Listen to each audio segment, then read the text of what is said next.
d'un diplôme en gestion des catastrophes de l'université anglaise de Bournemouth.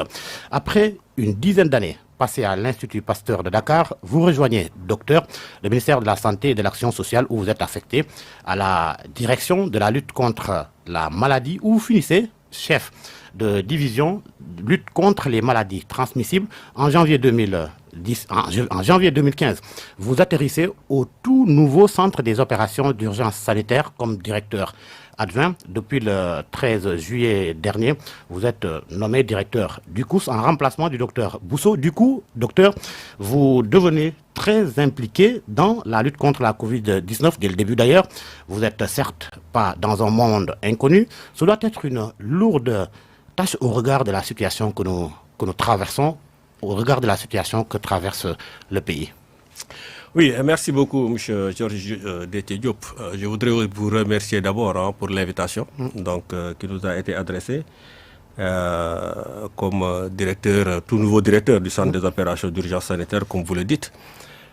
Effectivement, cette nomination arrive à un moment assez difficile, il faut bien le dire, de la situation épidémiologique donc de la Covid-19 au Sénégal.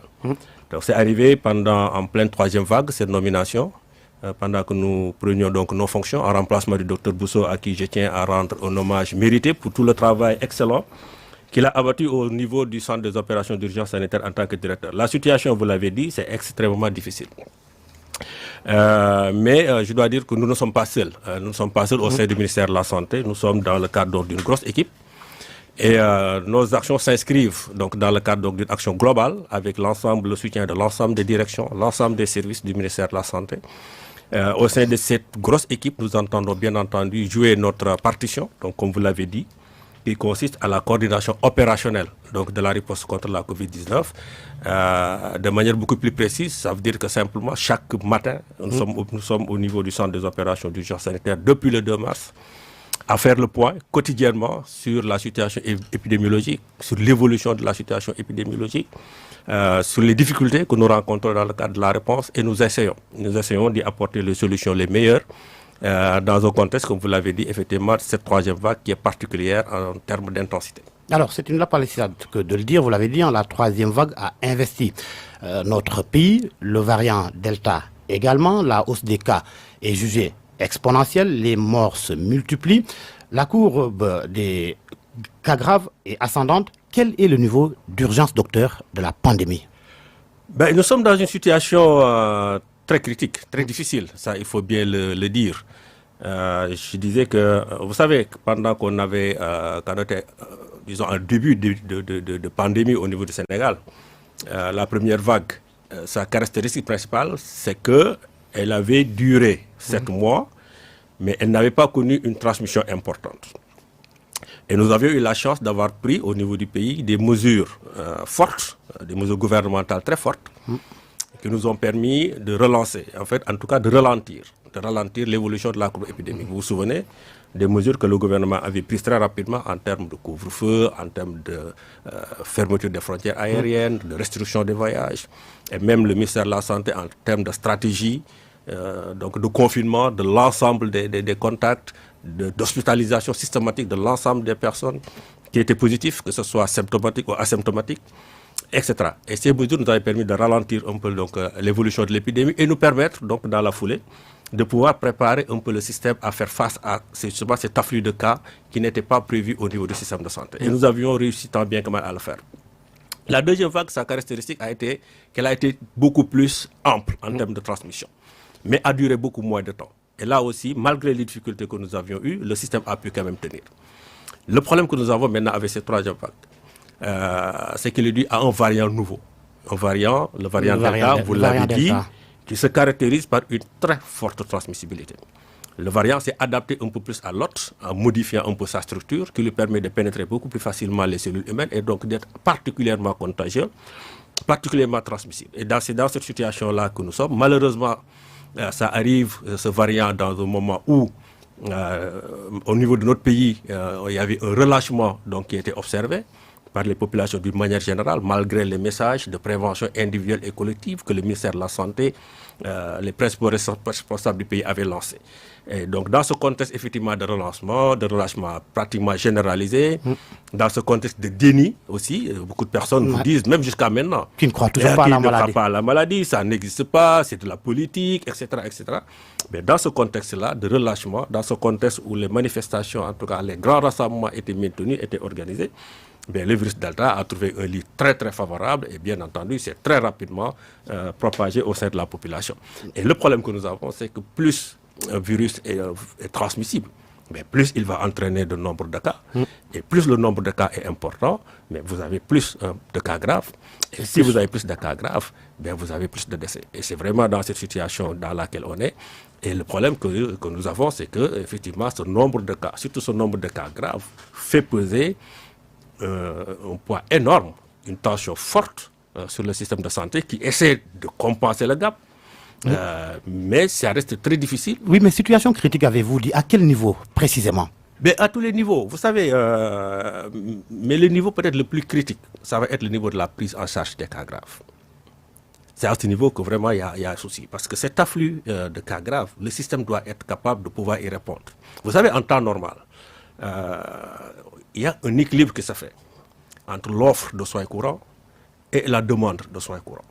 Quand vous avez une situation sanitaire exceptionnelle comme la Covid, il y a des besoins spécifiques de soins qui viennent s'ajouter à la demande courante qui était déjà là, qui pèse lourd et qui va déséquilibrer le système. Et le système a besoin d'être repensé, d'être réajusté pour pouvoir justement s'équilibrer en compensant le gap que ce besoin spécifique lié à la Covid va entraîner. Et le besoin que la Covid va entraîner, ce poids-là, il est très, très lourd. Parce que la prise en charge des cas graves Covid est très, très lourde. Beaucoup parlent de l'oxygène parce que c'est une maladie. Pour la soigner, l'oxygène devient pratiquement un médicament essentiel. C'est un intrant qui devient capital. Et donc, il faut de l'oxygène. Mais pas seulement. Parce que ces malades-là, souvent, sont en réanimation. La prise en charge médicale des malades en réanimation, elle est très, très lourde. Elle est coûteuse. Elle est pluridisciplinaire parfois. Le pneumologue va intervenir. Le cardiologue va intervenir parce que c'est des malades souvent qui ont des comorbidités. Le diabétique va pouvoir intervenir parce que souvent c'est des malades diabétiques. Le néphrologue va intervenir parce que souvent c'est des malades qui présentent une insuffisance rénale chronique ou aiguë, etc., etc. Donc c'est une prise en charge pluridisciplinaire très, très difficile et coûte extrêmement cher. Et le problème, c'est que des fois aussi, ça exige beaucoup de ressources humaines. Et des fois, c'est à ce niveau-là, vraiment que le point critique, j'allais dire, c'est vraiment que le système s'adapte à ces fortes demandes et puisse prendre en charge l'ensemble des malades qui arrivent, donc qui sont demandeurs de soins. Et c'est dans cette phase-là que nous sommes. On n'a pas encore trouvé le juste équilibre. Et c'est pourquoi vous avez tous les petits problèmes, enfin tous les petits problèmes, je ne sais pas des problèmes, c'est de vrais problèmes que nous avons en termes donc de prise en charge des patients qui sont aujourd'hui chez eux et qui ne devaient pas être chez eux, mais qui devraient être déjà sur un lit au niveau de l'hôpital. Est-ce que cette situation était prévisible, docteur? Alors, c'est très difficile de dire que la situation telle qu'on l'a vue était prévisible. En tous les cas, au niveau du ministère de la Santé, nous avons essayé d'apprendre de l'évolution de la maladie. Comme j'ai dit tantôt, nous avions connu une première vague qui n'était pas très intense, mais qui a duré une deuxième vague beaucoup plus intense. On savait que de toute façon, il y avait une forte probabilité qu'on aille vers une troisième vague. Et dans cette phase-là, où la maladie, la deuxième vague avait commencé à décliner, nous nous étions dit, on se met dans le scénario. Vous aviez alerté alors? On avait alerté, on avait dans nos réunions du CNGE, on partage toujours l'information, attention, ça risque de monter. Mais à quel niveau? C'était ça la question. Mais on savait qu'on allait vers une troisième vague. Et c'est pourquoi on s'était mis dans le scénario du pire. Le scénario du pire pour nous était d'avoir un niveau au moins équivalent à la deuxième vague. Parce qu'on avait remarqué dans certains pays qui avaient fait face à la troisième vague avait été moins importante que la deuxième. On avait espéré que peut-être chez nous aussi on allait avoir le même profil. Malheureusement, on n'a pas eu le même profil. Même si nous nous étions mis dans la position, en tout cas en gardant intact le dispositif qui était en place lors de la deuxième vague, la transmission avec le Delta, qui n'était pas prévu. Justement, c'est là où effectivement on a eu une transmission vraiment fulgurante. Si je pose la question, justement, c'est parce qu'un homme politique, Ousmane Sonko, en a imputé la responsabilité au chef de l'État, au président de la République. Il a affirmé vendredi que Macky Sall avait reçu en main dernier un bulletin l'alertant du danger, l'alertant que le variant Delta était au Sénégal, le mutant déjà au Sénégal. Était-ce le cas? Je ne peux pas dire, je peux pas entrer un peu dans ça. Je ne peux pas dire, en tous les cas, ce que je sais, c'est que Monsieur le Président de la République, comme on le dit souvent, hein, est l'homme le plus informé au niveau du pays. Maintenant, ce que dit M. Sonko engage M. Sonko. Moi, je ne sais pas, en tout cas, dans les secrets de la présidence, pour savoir est-ce qu'il a été alerté, il a été reçu. Mais vous aviez alerté, vous aviez alerté les autorités. Ce qui est sûr, c'est qu'effectivement, le variant Delta est arrivé à un moment où, effectivement, l'épidémie avait commencé à décliner. À quelle période? Et si je ne me souviens pas, on l'a eu vers la mi-mai, disons, vers le 17 mai, puisque la deuxième vague a commencé précisément le 17 mai. Et dans le 17 mai, effectivement, dans cette période-là où on a mis en évidence le variant Delta, ça a coïncidé au moment, effectivement, où la courbe était en train un peu de remonter. Mais personne ne pouvait dire qu'on allait arriver à ce scénario-là. Ça, quand même, on ne pouvait pas le savoir. Donc déjà en mai, on avait le variant Delta au Sénégal. En mai, vers le 17 mai, on avait le variant Delta au Sénégal. C'est à ce moment-là, précisément, que l'Institut Pasteur avait dit, mais c'était 2 Delta qui étaient trouvés au tout début. C'était plutôt l'alpha qui était là. Mais maintenant, c'est vrai que depuis quelques semaines, les choses ont beaucoup évolué. L'alpha, qui est l'ex-britannique, pratiquement, comme le disent les laboratoires, a presque disparu. Et bien, le Delta a pris vraiment de plus en plus d'importance, a pris la place. Et aujourd'hui, dans 60-70% des échantillons qui sont séquencés par les laboratoires, c'est du Delta qu'on trouve. Et ça, c'est ce qui explique vraiment la situation dans laquelle on est. Je ne voulais pas vraiment revenir sur... Mais est-ce qu'en mi-mai, déjà, vous étiez au fait de la dangerosité du variant Delta? Mais oui, parce qu'on savait que ce variant Delta était beaucoup plus transmissible. Vous avez suivi les événements en Inde. Vous avez vu la situation que ce variant Delta a créé en Inde. Même si en Inde, il y avait le Delta, il y avait aussi l'Alpha. Vous avez vu la situation que Delta a créé au niveau du Royaume-Uni. Il est connu que ce virus, que ce variant est beaucoup plus transmissible que les variants Alpha ou que la source originale. Ça, c'est connu. Même s'il passe pour être moins mortel que l'Alpha. Mais, comme certains l'expliquent, le virus plus transmissible devient finalement beaucoup plus dangereux que le mortel parce qu'il engendre effectivement beaucoup plus de cas que le virus alpha et donc touche beaucoup plus les couches vulnérables de la société, donc les malades, les sujets âgés et les personnes qui ont des comorbidités, mais pas que ça. Parce que ce que nous observons, c'est que Delta a des particularités que l'alpha n'avait pas, en touchant beaucoup plus les jeunes qui deviennent symptomatiques et qui, effectivement, ont tendance quand même à faire des formes beaucoup plus sérieuses que, en tout cas, la source originelle du SARS-CoV-2 ou le alpha, effectivement, l'ex-britannique. Malgré tout, relâchement de part et d'autre, des rassemblements ont été organisés dans le pays, au-delà des autorités, au-delà des politiques des populations, devrais-je même dire, est-ce que vous, CNGE, vous ne dormiez pas sur vos lauriers? Non, je crois pas, parce que... Après la première vague, devrais-je dire. Je crois pas. Je pense que c'est pas pour rien qu'on a maintenu, parce que vous savez, depuis le 2 mars, au niveau du groupe opérationnel, nous faisons quotidiennement la situation épidémiologique. Et un jour sur 2, nous tenons une réunion en présentiel ou en ligne pour suivre l'évolution de l'épidémie. Et chaque fois faire le point et chaque fois nous préparer au pire. Le CNGE se réunit une fois par semaine. Nous-mêmes, on y va, on va assister à la réunion du CNGE pour présenter la situation épidémiologique. Et chaque fois, nous tirons les enseignements de l'évolution de l'épidémie en disant attention, voilà, on est dans cette situation-là, dans cette phase-là. Nous faisons des recommandations. Voilà, il nous faut nous préparer à ça, il faut qu'on fasse ça, il faut qu'on réactive les CTE, il faut que. Donc, nous ne dormons pas du tout sur le laurier. Au contraire, on avait même décidé de demander, en tout cas à tous les établissements publics de santé, de garder intact, justement en prévision d'une troisième vague, le capital qu'ils avaient mis, disons, le dispositif qu'ils avaient mis en place pendant la deuxième vague. De garder au moins ce dispositif-là intact. Les CTE devraient être maintenus. Bien entendu, on ne pouvait pas garder des CTE avec du personnel parce qu'on ne peut pas garder du personnel, les payer sans que ce personnel la travaille.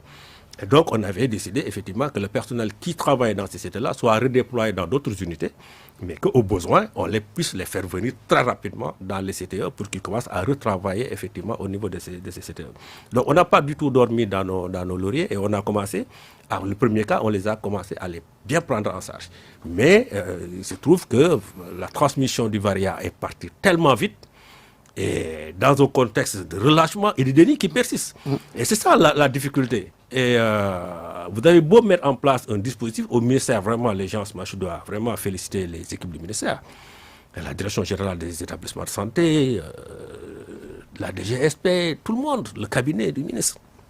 Tout le monde s'y met vraiment pour travailler. On a des réunions, même la nuit. À 21h, on a fait des réunions en ligne pour essayer d'améliorer le dispositif, améliorer les capacités litières, les lits simples, les lits avec oxygène, les lits de réanimation. Vous avez vu, on a ouvert Dantec, on a augmenté les capacités principales, on a ouvert Ojip, on a ouvert Diamniadio, Dalal Jam, on augmente les capacités, le hangar hier qui s'est mis dans le dispositif.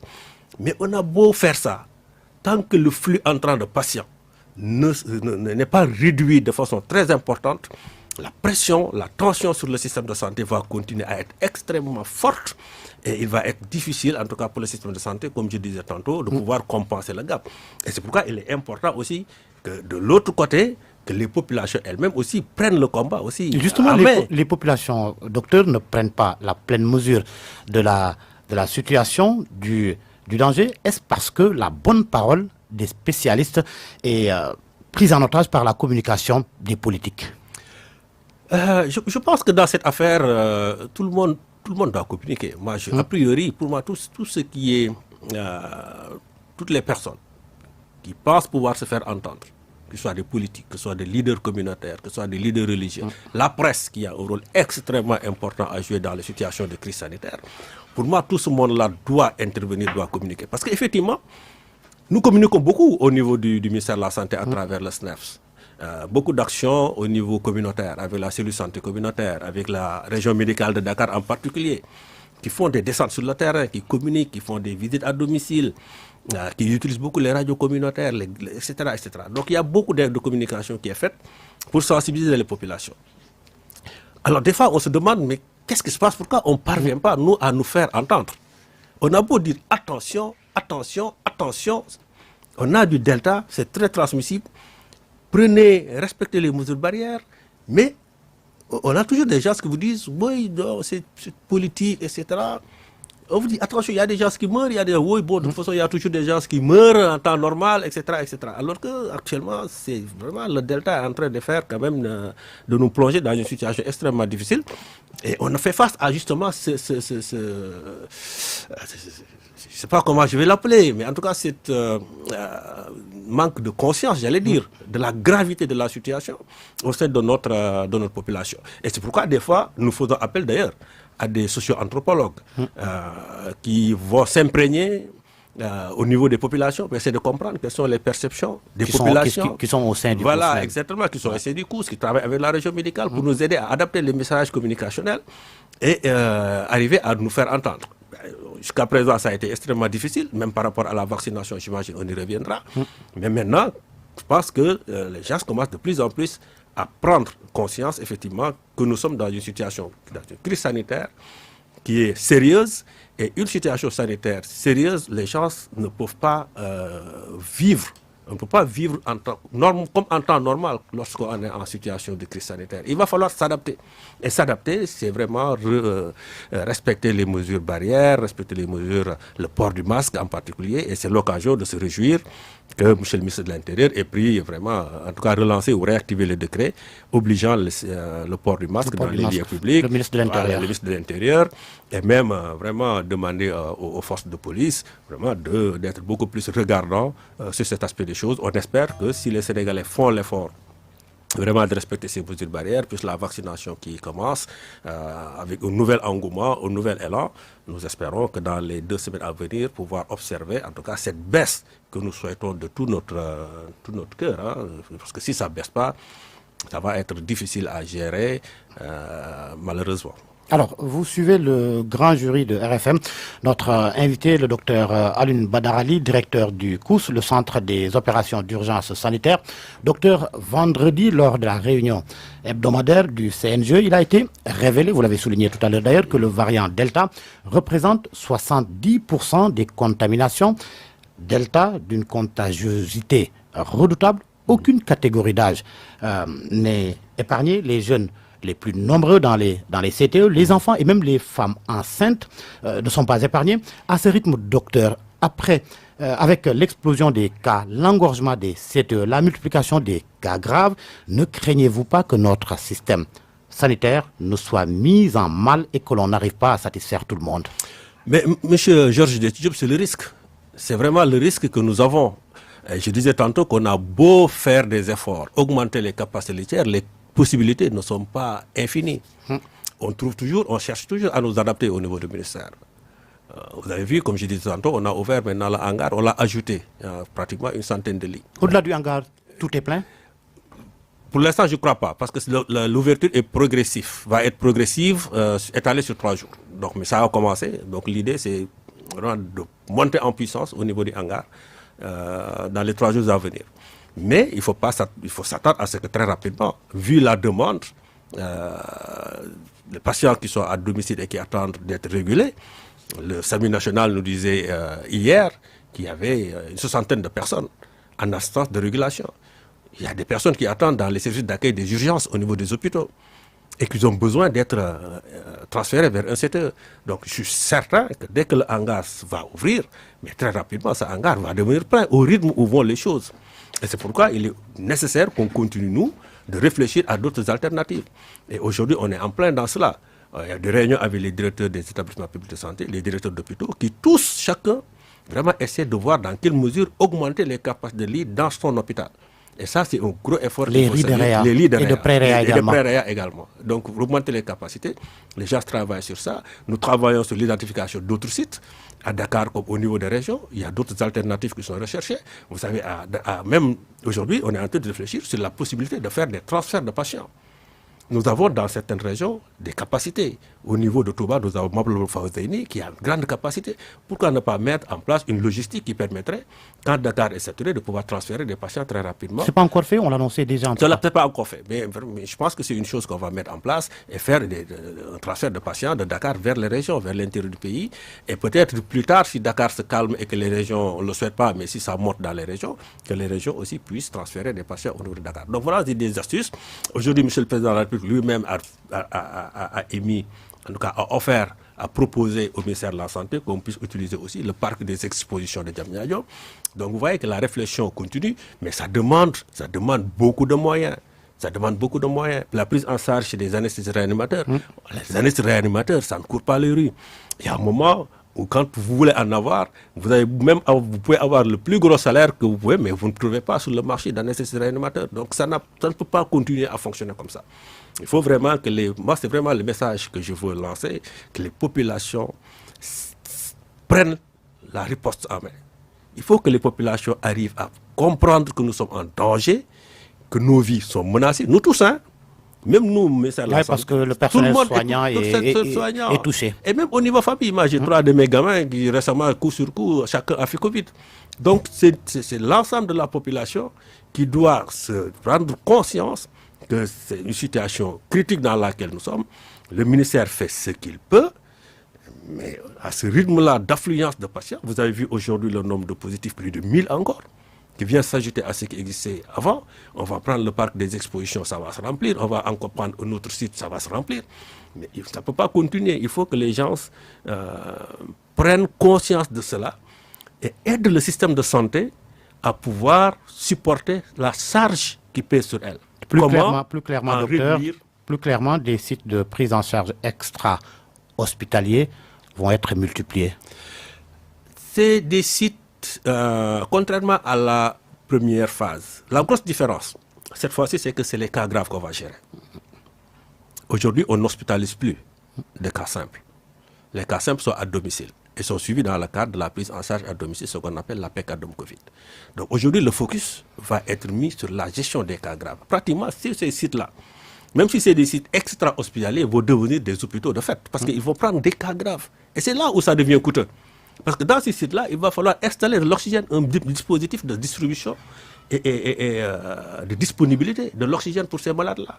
Vous imaginez si on met 100 malades, 200 malades, tous qui doivent être sous oxygène, et avec les quantités énormes d'oxygène que chaque patient a besoin pour être soigné, chaque patient consomme, vous voyez les coûts que ça va entraîner. C'est des coûts colossaux. Et voilà, donc c'est pour aller dans le sens que vous dites. Si nous, population, nous ne nous réveillons pas et que nous ne prenons pas notre responsabilité individuelle et collective, et que l'ensemble des leaders politiques, des leaders communautaires, des leaders religieux, tout le monde, les gens qui peuvent parler aux jeunes dans les quartiers, pour que tout le monde prenne l'affaire comme quelque chose de personnel et s'engage dans la riposte à venir en appui à ces efforts que le ministère de la Santé est en train de faire.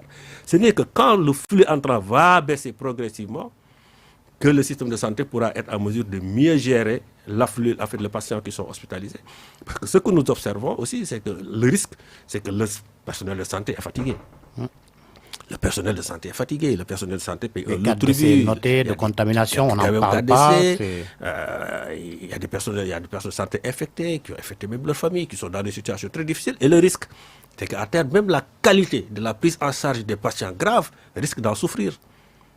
Et donc, nous sommes dans une phase vraiment critique. Aujourd'hui, nous avons eu 20 décès. Donc, nous sommes dans une phase critique. Il faut que les gens prennent conscience de la gravité de la situation dans laquelle nous sommes. Nous sommes, chaque jour, les cas graves augmentent. Aujourd'hui, quand vous regardez la courbe des cas graves, et là, le pic a presque atteint la deuxième vague. Ce n'est pas encore fini. Dans la deuxième vague, le maximum de cas de décès que nous avions enregistrés en une semaine, c'était 65. Aujourd'hui, dans cette troisième vague, on est déjà à 66 ou 67. Donc on est déjà atteint le pic de la deuxième vague. La première vague, c'était 25 décès le maximum. La deuxième, on est parti jusqu'à 66. Aujourd'hui, avec cette deuxième vague, à la semaine où je parle, on est déjà à 67 décès. On a déjà dépassé le nombre de décès, le pic de décès hebdomadaires par rapport à la deuxième vague. Et donc, il est temps quand même que... Il ne faut pas juste penser que la riposte, c'est l'affaire du ministère de la Santé. Le ministère de la Santé, si les populations ne respectent pas les mesures, n'adhèrent pas aux mesures de protection individuelle et collective, ça va être extrêmement difficile parce que le Delta, il est extrêmement contagieux. Et l'autre chose, peut-être aussi qu'il faut dire, c'est qu'on sait qu'il y a beaucoup de Sénégalais qui présentent un tableau clinique très évocateur de Covid, mais qui ne vont pas consulter. C'est ce que je voulais, c'est la question que je voulais vous poser. Est-ce que ces chiffres reflètent la réalité?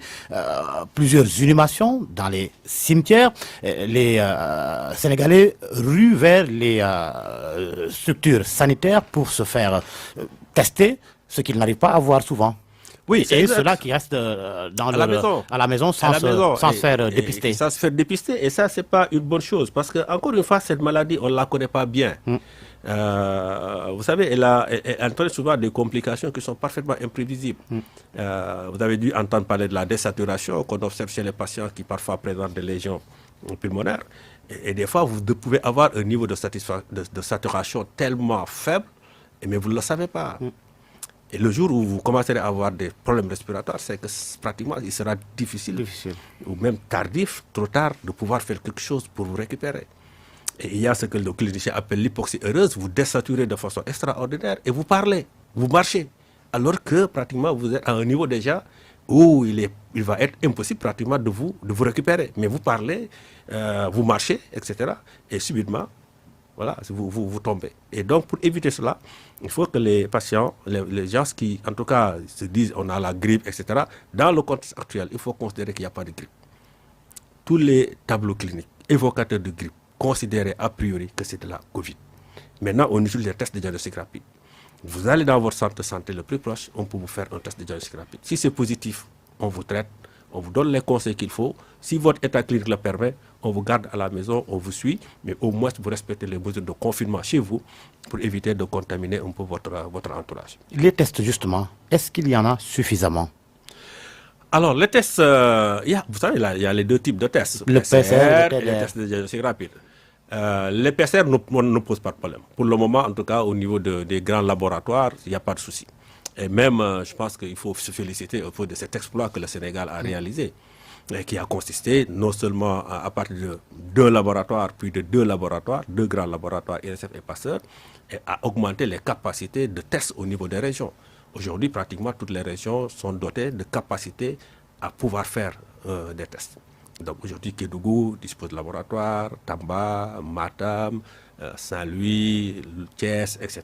La dernière région à disposer de laboratoire, c'était Sédhiou. Et bientôt, Kaffrine va aussi disposer de son propre laboratoire. Donc c'est des efforts majeurs qui ont été faits par rapport à cela. Et ça va continuer. Donc surtout côté PCR, on n'a pas de souci. Côté test de diagnostic rapide, je pense qu'on ne devrait pas avoir de soucis. Pour l'instant, on a, c'est vrai, si je ne me trompe, 50 000 environ tests de diagnostic rapide distribués au niveau des régions. Mais vous savez que l'Institut Pasteur... Avec la production de TDR par l'Institut Pasteur, maintenant, je pense que ce problème-là, on risque va être très rapidement réglé. Je pense que les problèmes administratifs qu'il peut y avoir par-ci par-là ont été résolus. Et très bientôt, donc, les TDR de l'Institut Pasteur vont entrer un peu dans le dispositif. Et là, on sera vraiment très, très confortable pour pouvoir mettre vraiment le TDR un peu partout au niveau du pays. Mais il va falloir aussi encadrer. Justement, c'est là que je voulais en venir. Est-ce qu'il ne faudrait pas rendre plus accessible le test, ne plus le médicaliser pour permettre à un grand nombre de Sénégalais de se dépister, de connaître déjà le statut sérologique? Oui, c'est exact. C'est exact. Ça, c'est la volonté que nous avons au niveau du ministère de la Santé. Mais le souci que nous avons, c'est aussi, quand vous faites votre test, on vous dit que c'est positif. Il faut que mettre en place un dispositif qui permette à la personne positive de savoir quoi faire une fois qu'on lui a dit que vous êtes positif. Donc il doit entrer dans le dispositif, dans le circuit de prise en charge. Et ça, il va falloir l'organiser.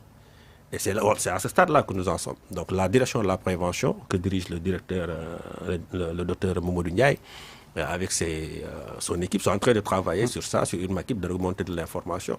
Parce qu'il est extrêmement important que les personnes qui font des TDR, si ces personnes-là sont positives, qu'on puisse leur donner la bonne information et qu'on puisse justement les prendre en charge correctement comme les personnes qui ont fait la PCR. Ce qu'il faut éviter, c'est que des personnes fassent TDR, on leur dit vous êtes positif et puis après on s'arrête là. Et que les personnes après sont perdues, ne savent pas quoi faire.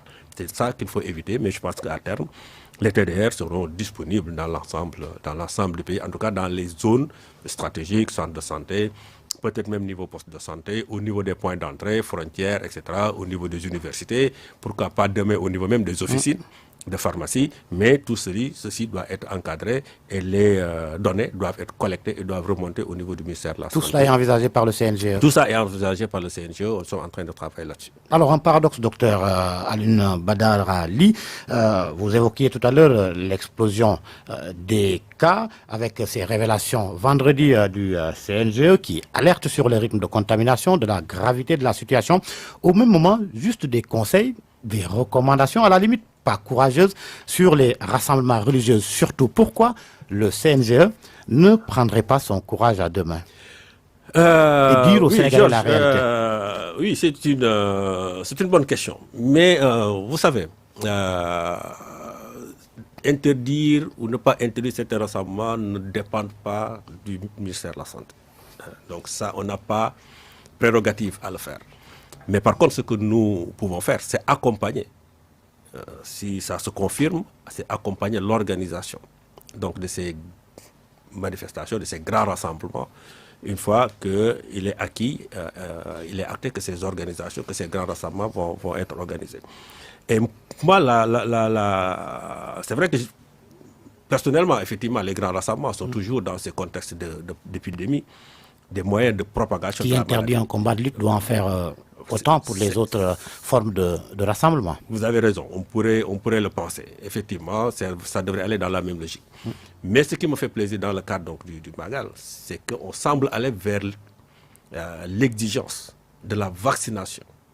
En tout cas, c'est ce que j'ai compris et il me semble que c'est ça le message du Khalife général de Mouride qui demande aux personnes qui vont venir à Touba de se vacciner avant de venir.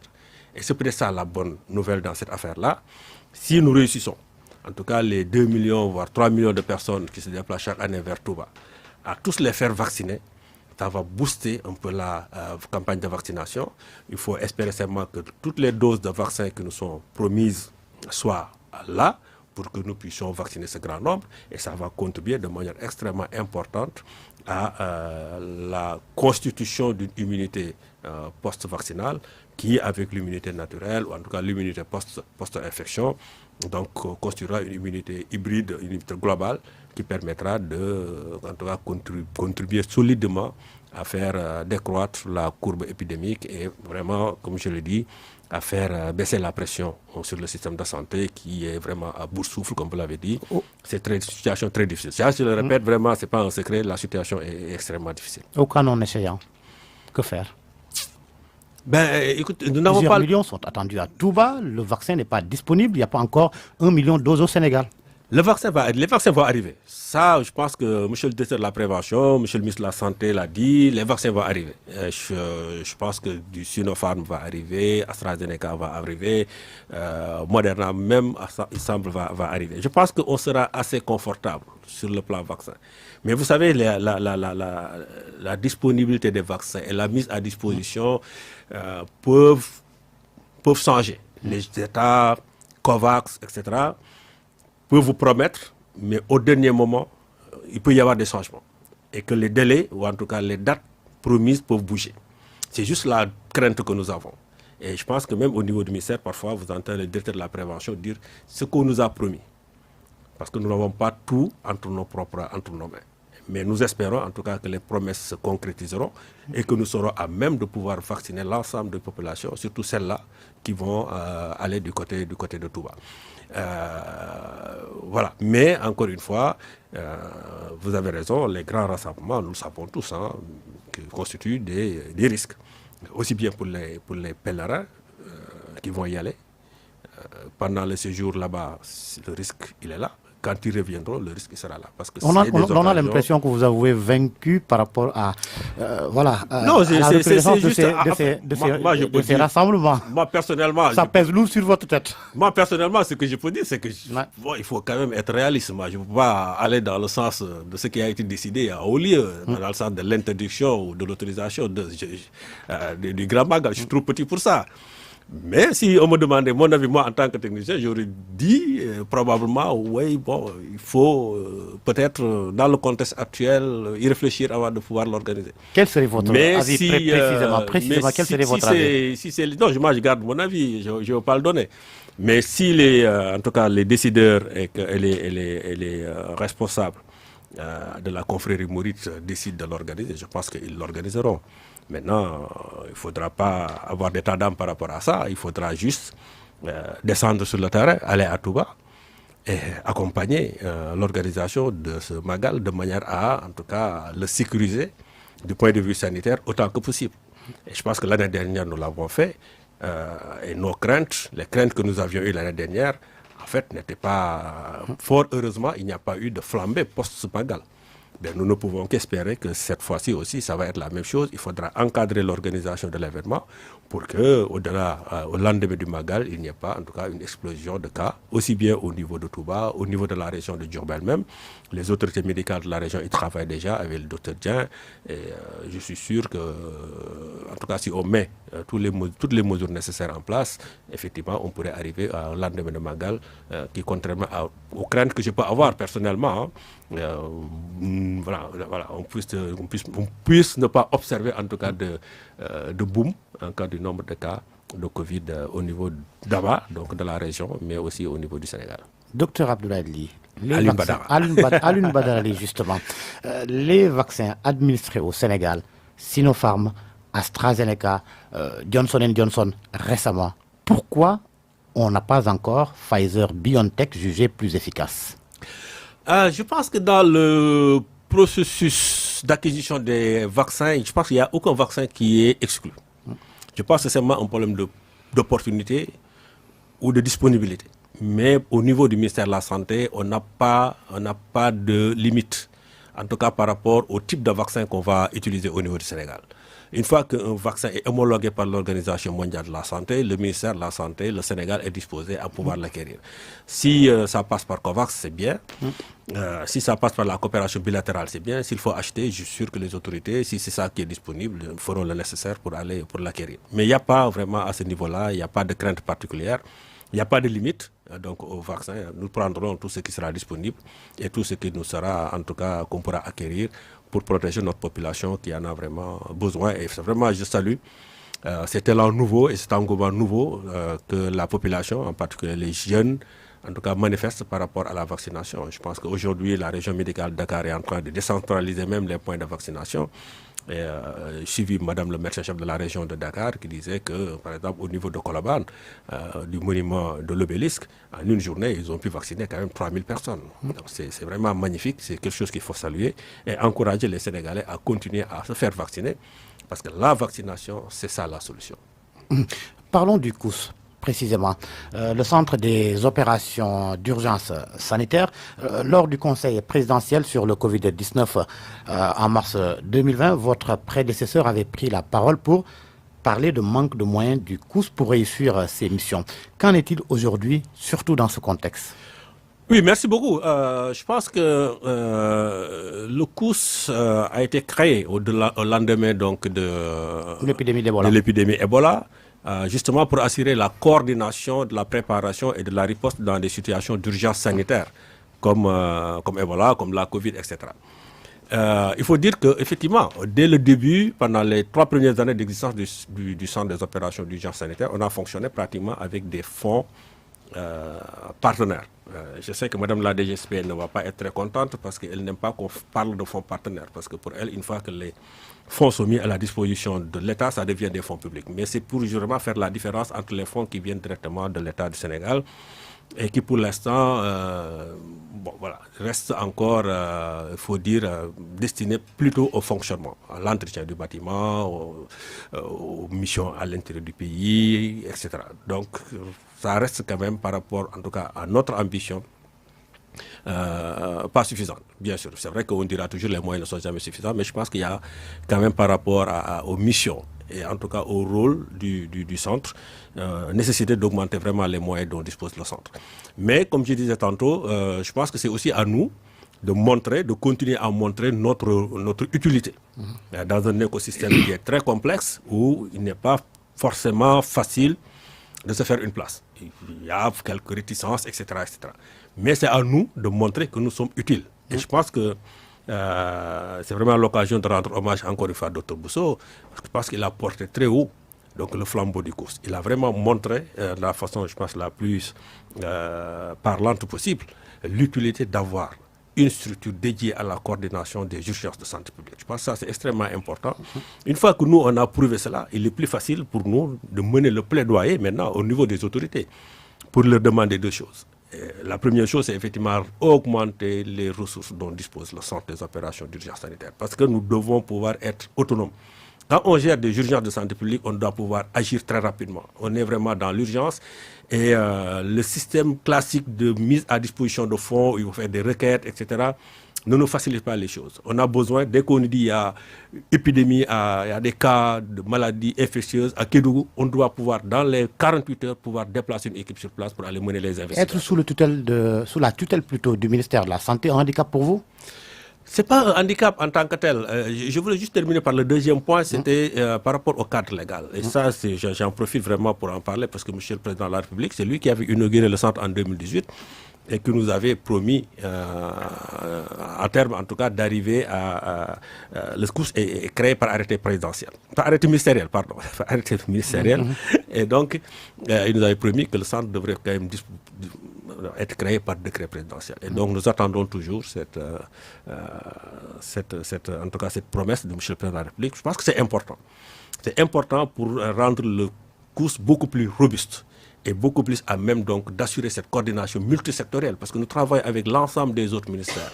Et pour cela, il faut que, en fait, sur le plan légal, sur le plan cadre légal, le coup soit suffisamment solide, suffisamment robuste, suffisamment armé pour pouvoir de façon beaucoup plus efficace jouer ce rôle.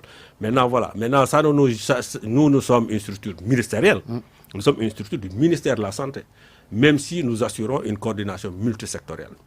Et ça, il faut le comprendre comme tel. Nous pouvons faire venir les autres ministères travailler avec nous. Mais effectivement, c'est plus facile pour nous si le centre, effectivement, bénéficie, ou en tout cas est créé à partir d'un décret présidentiel, parce que ça nous donne beaucoup plus de légitimité à faire venir les autres au niveau du ministère de la Santé et à travailler justement dans ce cadre multisectoriel dans lequel nous sommes déjà. Dans le cadre de la Covid, le groupe opérationnel qui gère la riposte au niveau du COUS est multisectoriel. Nous avons le ministère de l'élevage, nous avons le ministère de l'environnement, nous avons la police, donc le ministère de l'Intérieur, le ministère des Forces armées à travers la direction du service de santé des armées, etc. etc. Et je pense qu'aujourd'hui, depuis Ebola, nous avons tous compris que la riposte désormais, face à des urgences de santé publique de cette ampleur-là, doit être multisectorielle, c'est une nécessité. Le fait que vous soyez sous la tutelle du ministère de la Santé, est-ce que cela limite votre champ d'action ?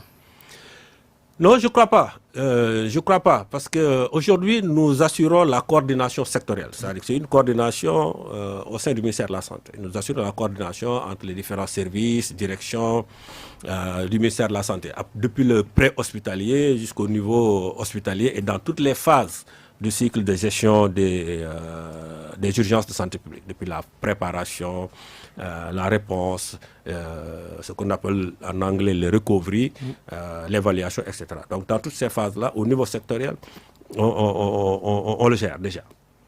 Maintenant, nous avons aussi une activité, disons, quand il y a un niveau de coordination supra. Par exemple, au niveau du ministère de l'Intérieur, le centre des opérations d'urgence va intégrer le dispositif de coordination supra, et souvent qui est au niveau du ministère de l'Intérieur. Je donne un exemple. Nous participons pratiquement à l'ensemble des activités, formations, exercices de simulation qui sont organisés par exemple par la direction de la protection civile ou par d'autres entités de coordination multisectorielle. Je pense au SICO. Souvent, le SICO invite le centre des opérations à participer à ces réunions, à participer à ces exercices, etc. Parce que, effectivement, en prévision de soucis dans ce cadre-là, le volet santé, gestion des victimes est extrêmement important et le COUS va être appelé à gérer justement cet aspect-là. Il y a d'autres entités de coordination multisectorielle, la ASMAR, etc. Donc, toutes ces organisations, nous travaillons vraiment en étroite collaboration avec.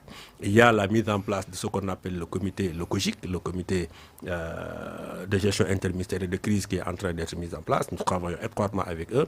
Donc, il y a ces deux niveaux de coordination. La coordination sectorielle au sein du ministère de la Santé, mais la coordination aussi suprasectorielle assurée par un autre ministère, en général le ministère de l'Intérieur. C'est le cas aussi pour l'organisation, le plan ORSEC.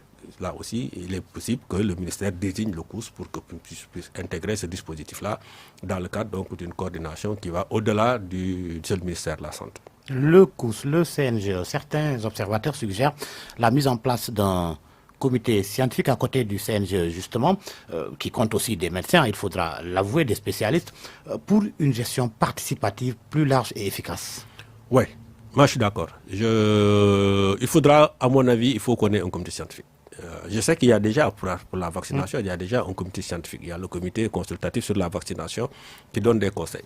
Mais je pense que beaucoup plus globalement, même par rapport aux aspects liés à la maladie d'une manière beaucoup plus générale, je pense qu'effectivement, c'est une excellente idée d'avoir un comité scientifique. Moi, personnellement, j'y pensais.